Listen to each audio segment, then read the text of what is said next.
가장 지금 이 기사 중심에 서 있는 인물이 윤석열 후보입니다. 예비 후보인데 위기의 윤, 이딴 설화, 지도부 패싱 논란에 지지율 10%대로 뚝.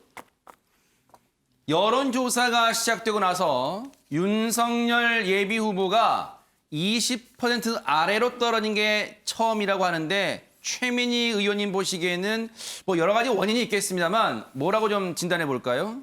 그러니까 우선 어느 정도 예측된 결과다. 아, 그래요? 네, 뭐 설화를 예로 드십니다만 이제 당 안으로 들어가는 순간 굳은 자가 되거든요. 당 밖에 있을 때는 모셔올 대상이지만 일단 들어오면 다른 후보들과 공정하게 경쟁해야 되니까 1위 후보에게 집중적인 공격이 가해지는 건 너무나 당연하고 똑같은 잘못을 해도 1위 후보는 보통 2, 3, 4위 후보가 5대 맞으면 한 100대 맞는 거니까 저건 뭐 예측된 결과인데 저는 최근에 윤석열 캠프가 가장 잘한 일이 휴가 결정한 거라고 생각합니다. 근데 저게 왜 저렇게 되는 거냐면 일단 후보가 지지율이 1위가 나오면 누구도 후보한테 이래라 저래라 하기가 어렵습니다. 그러니까 후보가 성공하고 실패하는 요인은 누군가 그 앞에서 직언을 하고 후보가 그 직언을 받아줄 수 있는 시스템이 되느냐 안 되느냐가 저는 성패의 지름길이라고 생각해요. 근데 왜 이게 휴가로 대안이 나오는 거냐면 말 좀 조심하십시오. 이렇게 말할 사람이 없는 겁니다. 관계상. 그러니까 저 휴가는 정말 캠프에서 그 노련한 선수들이 고민에 고민을 거듭해서 후보와의 관계를 생각한 결과 나온 게 저는 휴가 대안이라고 생각합니다. 휴가 가면 일단 입이 멈추게 돼요. 그래서 가장 잘한 일로. 그래서 그 휴가 기간에 뭔가 조금 기획된 발언, 써주는 대로 발언, 요거만 해내면 지지율 추락은 막을 수 있지 않을까 합니다. 그런데 세계일보 3면 이 기사에 관련 사진이 있어요. 그 사진을 보니까 이 사진입니다. 지금 강아지들이 반려견들이 있는데 반려견 사이로 자 해집고 들어가 봅니다. 누가 있죠? 바로 윤석열 예비 후보가 3마리 반려견과 함께 글쎄요. 이걸 즐거운 시간을 뭐 즐거운 시간이겠죠. 뭐 이거 괴로운 시간은 아닐 겁니다. 즐거운 시간을 보내고 있는 침대에서요. 즐거운 시간을 보내고 있는 그런 상황입니다. 그런데 반려견과 시간 보낸 윤석열 앞서 우리 최민희 의원님이 휴가를 가게 되면 말은 쉰다고 하는데 글은 손은 안 쉬나 봐. 이 사진과 함께 그런 글도 올렸대요. 이 반려견들한테는 아빠겠죠. 그러니까 아싸 아빠 휴가다. 아빠 회사 안 간다. 아싸. 이런 글을 올렸다는 거예요. 그런데 이 글을 또 이 SNS에 올린 글을 또 누군가는 유심히 봤겠죠. 바로 김남국 의원이 지금 뭐 캠프에 가 있습니다. 이재명 캠프에 가 있습니다만 코로나로 온 국민 지치고 자영업자 고통받는데 근데 아빠 회사 안 간다 아싸 대통령 후보가 할 말인가? 이렇게 보세요. 평화롭게 반려견을 안고 잠들어 있는 잠들었는지 모르겠습니다만 어쨌든 윤석열 SNS 아빠 회사 안 간다. 네.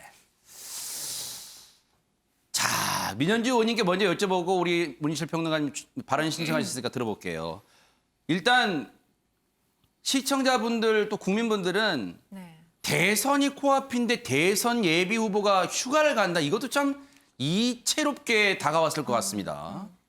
사실 이제 역대 대선 후보들을 보면 지금 이제 경선이 저희는 시작이거든요. 국민의힘이 경선 예비 후보 등록이 31일이고 9월 1일부터 시작인 겁니다. 그런데 한 달여 앞두고 사실 휴가 가는 게 사실 이게 흔한 일은 아니었어요. 그리고 다른 후보들도 지금 가고 있지는 않은데 물론 홍준표 후보는 후보는 아직 선언은 안 했지만 홍준표 의원도 휴가 가겠다고 이제 지금 발표를 했고요. 근데 윤석열 후보 같은 경우에는 지금 이렇게 인스타그램이나 SNS 통해서 뭔가 개인 생활들을 자꾸 보여주고 있는 게 윤석열이라는 사람에 대해 국민들이 관심을 가졌던 건 사실 공직에 있었던 그 자리에서의 윤석열이었거든요. 사실 개인, 사인 윤석열에 대해서는 거의 몰라요. 알려진 것이 없었어요. 그러니까 이 기회를 통해서 특히 대선을 나왔으니까 SNS를 통해서 개인 윤석열은 어떤 사람인지 개인 생활은 어떻게 이루어지고 있는지를 좀 친근감 있게 보여주기 위한 저는 SNS 활동이라고 생각을 해요. 근데 좀 아쉬운 점은 뭐냐면 요즘 SNS는 사실 후보 본인이 직접 하는 경우가 많습니다. 그리고 국민들이 워낙 SNS에 많이 직접 하시기 때문에 이걸 누가 했는지를 다 알아요. 그래서 윤석열 후보가 조금 더 적극적으로 이걸 하고자 한다면 본인이 직접 하는 모습을 보인다거나 딱 보면 누군가 대신 해주고 있는 거 아닌가라는 오해를 사지 않도록 기왕 할 거라면 본인이 직접 나서서 어색하더라도 미숙하더라도 하는 것이 어떤가라는 생각이 들고요. 또 한 가지 제가 붙이고 싶은 거는 휴가를 쓰는 그 자체는 저는 사실 문제가 아니라고 생각합니다. 지금 뭐 워낙 힘든 상황이기도 하고 지금 오자마자 굉장히 여러 가지 일을 동시에 하고 있는데 윤석열 후보가 문제는 이 4일간의 휴가 끝난 이후에 윤석열이 어떤 모습으로 나타날 것인가에 국민들은 더 관심이 있을 거라고 생각을 해요. 이전에 있었던 몇 가지 설화들이 있고요. 국민들의 비판이 있는 만큼 다시 휴가에서 돌아온 윤석열은 우리 윤석열이 달라졌어요라든지 그런 평가를 들을 수 있도록 준비를 하는 시간이 되어야 된다는 말씀을 꼭 드리고 싶습니다. 네. 지금 윤석열 예비 후보는 내일까지가 휴가 기간인데 그 앞전에 이 코로나 확진된 국민의힘 관계자와 악수한 게 이제 접촉한 게 밝혀지면서 지금은 자택에 휴가라고 어디 돌아다닌 건 아닙니다. 자택에 능동 감시자로 자택에 지금 있다는 얘기도 들려오고 있습니다. 그런데 요거 하나 더 보고 문인철 평론가님 발언 신청하셨으니까 갈게요. 한겨레 기사를 보니까요. 앞서 이제 지지율 하락 원인 중에 아마 제일 큰 비중 차지하는 이른바 설화. 예부터 그런 말이 있잖아요. 사람이 새치혈을 조심해야 된다. 특히 선거 국면 때는 그럴 거예요. 한겨레 육면 보니까 윤석열 지지율 10%대로 내려앉았다. 캠프가요. 실언을 막으려고 레드팀 구성했답니다. 이런 상황까지 왔으면 뭐 그동안의 실화 논란을 일으킨 발언들은 저희가 시간 관계상 굳이 다 소개하지 않겠습니다만 어쨌든 실화 논란은 많습니다. 그런데 문인철 평론가님 레드팀까지 구성했답니다. 그렇죠. 저희 구성을 안 하면 이상한 거죠. 캠프에서 이제 말실수나 또 행동 여러 가지에 대해서 조언을 할 겁니다. 그리고 공부도 시킬 거고요. 그건 이제 당연한 수순인데요. 오늘 언론의 보도 내용을 보면은 윤석열 후보 지지율이 급락했다. 그게 이제 아주 크게 비중 있게 나와 있더라고요. 당연히 10%대로 떨어졌으니까 뭐 당연한 이야기겠죠. 그 갤럽에서는 매월 첫째 주에 이제 그 조사를 해가지고 발표를 하는데요.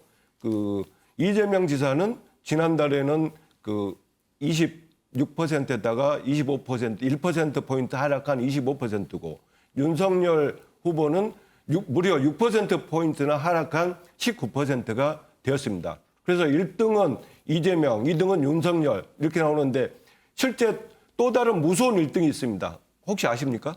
뭘까요? 나는 아무도 지지하지 않는다. 그 부동층이 29%입니다. 그래서 앞으로 여지가 많죠.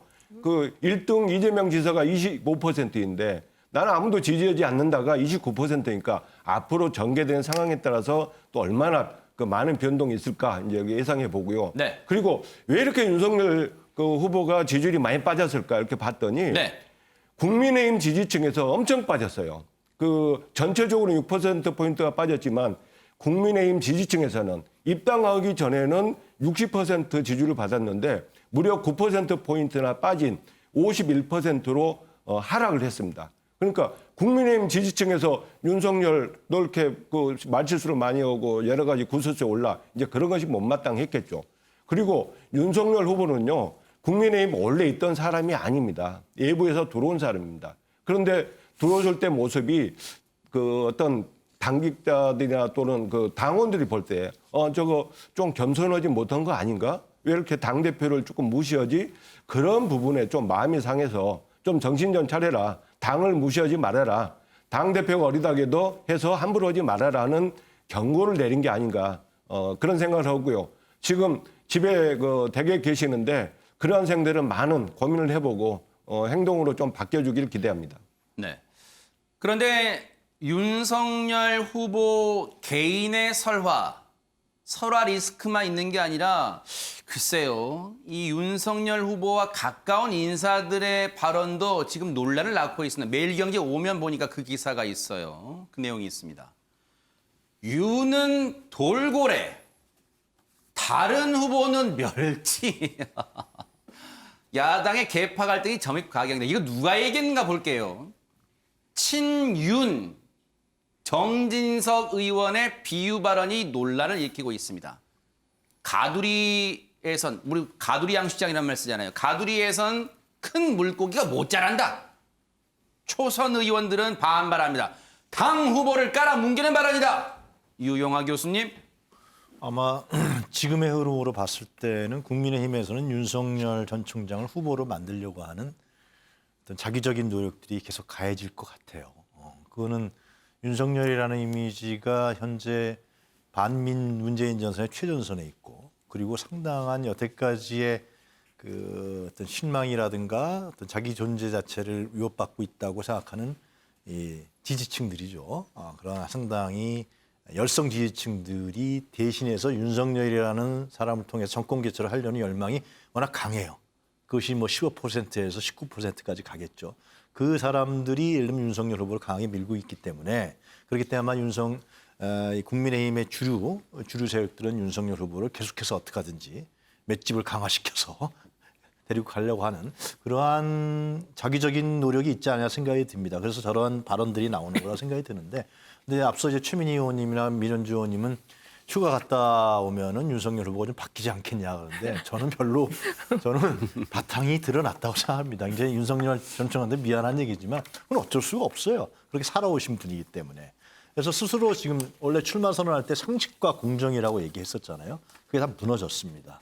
상식이라는 문제는 후쿠시마 발언에서 무너졌고, 상식이 없다라는 것이 정확하게 드러났고 변명을 했지만, 그러나 또 특권이라는 문제도 공정의 얘기인데, 특권, 이 쩍벌 발언이라는 것이 특권 아니에요. 결국은 그런 이미지를 국민들이 확 줘버렸어요. 그래서 자기가 얘기했던 상식과 공정이라는 부분들은 저는 무너져 버렸다. 과연 그걸 어떻게 해볼 것이냐. 근데 원래 저는 그렇게 살아온 분 같아요. 그러니까 네. 그런 부분들을 고치기가 휴가를 한 달 갔다 와도 쉽지 않을 것 같다는 생각이 듭니다. 네. 자, 이제 윤석열, 최재형 후보의 좀 더 깊이 있는 내용으로 들어가 보겠습니다. 동아일보 사면 기사입니다. 윤석열 특검 때 박근혜 불구속 계획했다. 당내 친박 지지를 겨냥한 거 아니냐. 그런데 이 발언도 주목받고 있습니다. 다음 기사 볼게요. 경향신문 3면 보니까 여기에 질세라 박정희 생각 찾은 최재형 당장이라도 박근혜 사면해야 된다. 그러면서 박정희 전 대통령 생가를 찾는 모습도 이렇게 보고 있습니다. 여기서 궁금합니다. 최민희 의원님, 윤석열, 최재형 두 예비 후보 굳이 말하면 TK를 향한 구애가 뜨겁습니다. 근데 뭐 최재형 후보의 경우는 저런 말 할 수 있죠. 뭐 최재형 후보가 박근혜 전 대통령을 구속시켰나요? 아니잖아요. 근데 윤석열 후보는 저런 말씀 하시면 안 됩니다. 그리고 특검 때 박근혜 전 대통령 불구속 계획했다. 아무도 모르는 거예요. 사실인지 확인할 수도 없어요. 저런 비겁한 행태는 안 되는 거죠. 그래서 저는 윤석열 후보가 야당으로 넘어가서 문재인 정부의 검찰총장이 반문을 기치로 야당으로 넘어가서 후보가 되려고 하는 것 자체가 가지 말아야 될 길이었고, 가지 말아야 될 길이기 때문에 저런 말도 안 되는 발언까지 하게 되는 거라고 생각합니다. 그리고 지금 이거는 저도 정말 어떻게 판단해야 될지 모르겠는데, 지금의 이 대선판이 문재인 대통령이 임명한 검찰총장, 감사원장, 그리고 문재인 대통령의 두 총리, 거기에 법무부 장관까지. 그러니까 이렇게 보면 이게 거의 문재인 대통령이 깐 판인가? 이런 생각이 들 정도란 말이죠. 그래서 저는 무엇보다도 각 당이 앞으로 이런 일은 없어야 되지 않겠습니까? 그래서 자기 후보들을 어떻게 키울 것인가. 그리고 전 정말 이상한 것이 유승민 후보 같은 경우는 아주 괜찮다고 중도에서 얘기하는데 그 배신 프레임 계속 걸려 있다는 거예요.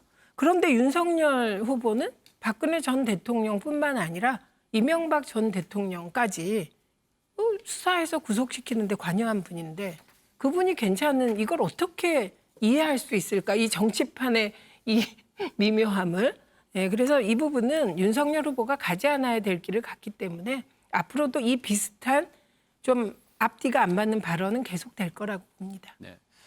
동아일보 사면 보겠습니다. 동아일보 사면 보니까 이런 얘기가 있습니다. 최재형가의 며느리들이요. 애국가 나라 잘 된다면 1000번 만번 부를 것이다. 최재형 후보의 가족 사진이 공개되면서 가족 모임 때 애국가를 부르는 재창하는 이 사진이 공개됐잖아요. 그게 논란이 컸는데 관련해서요. 먼저 최재형 예비 후보가 MBN에 출연했을 때 얘기 좀 들어보시고 이어가 보도록 하겠습니다.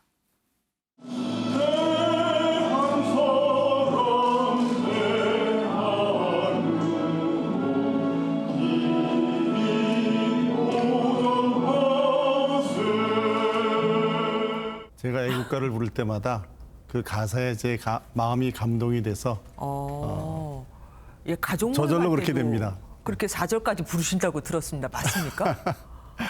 매년 그런 것은 아닙니다.